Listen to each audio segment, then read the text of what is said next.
вечер од Вашингтон, ова е ТВ журналот на Гласот на Америка на македонски јазик Newsflash. Јас сум Лилица Китановска. Најмалку 160 мртви од земјотрес во Пакистан. Председателските кандидати во САД се фокусираат на економијата на последните 6 денови до изборите, светската економија и натаму на климави нозе. А во Њу Јорк средба меѓу македонските представници и посредникот Метју Нимец. Ова се само некои од содржините на денешнава емисија.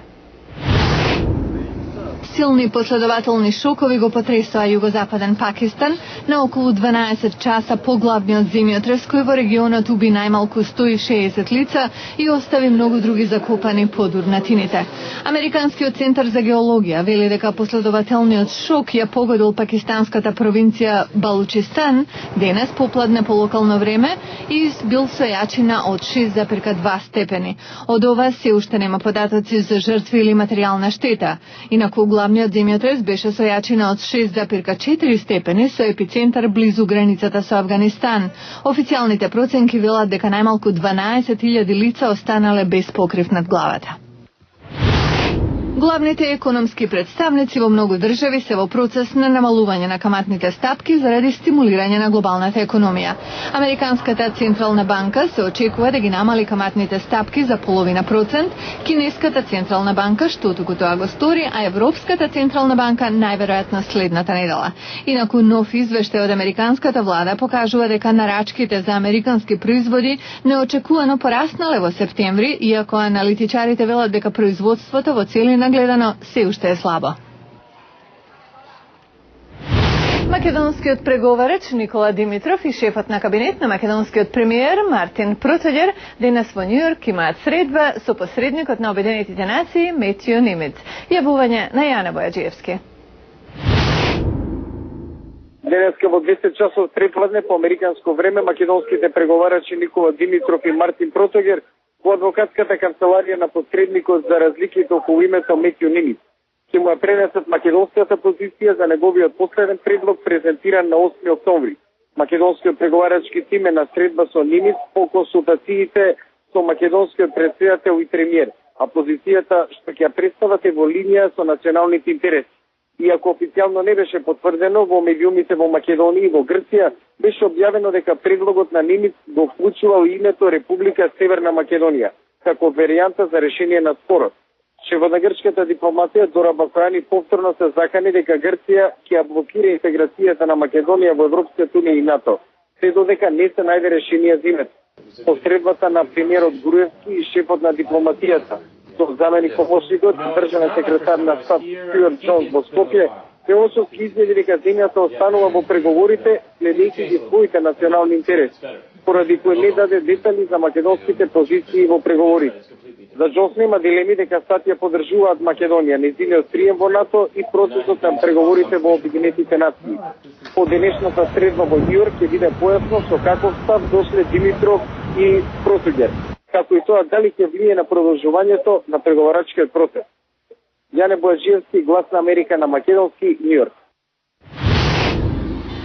А од другите вести, демократскиот председателски кандидат Барак Обама и републиканскиот кандидат Џон Маккејн се борат за Белата куќа во критични држави и преку радио и телевизија, додека анкетите покажуваат затегнување на трката на 6 дена пред изборите.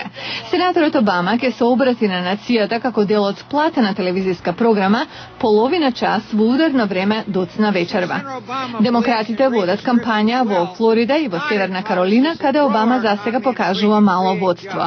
Кампањата на Маккејн денес објави 30 секунди долг телевизиски политички спот како контратежа на појавувањето на Обама со напаѓање на планот за даноци на противникот.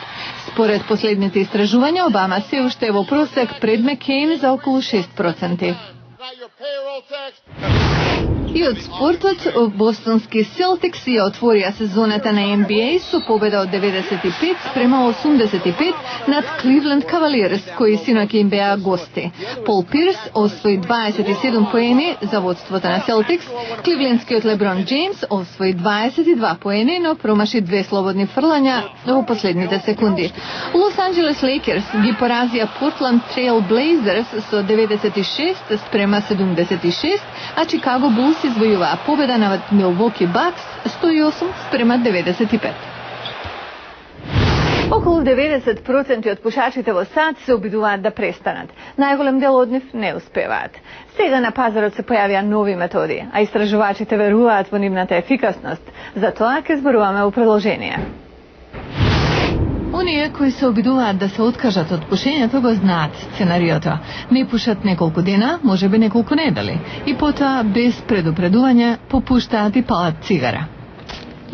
Не можете да се борите. Нагонот е силен.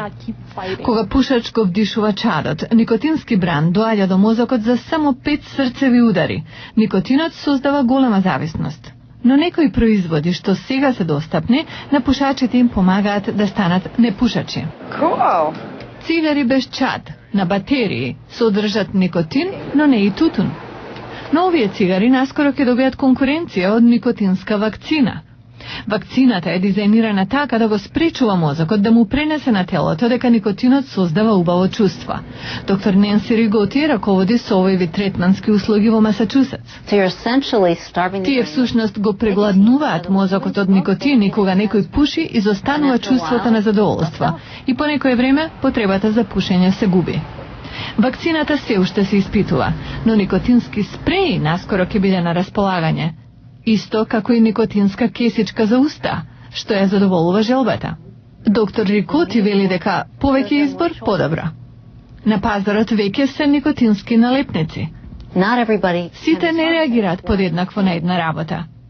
И не сите луѓе можат да се справат со пушењето сами.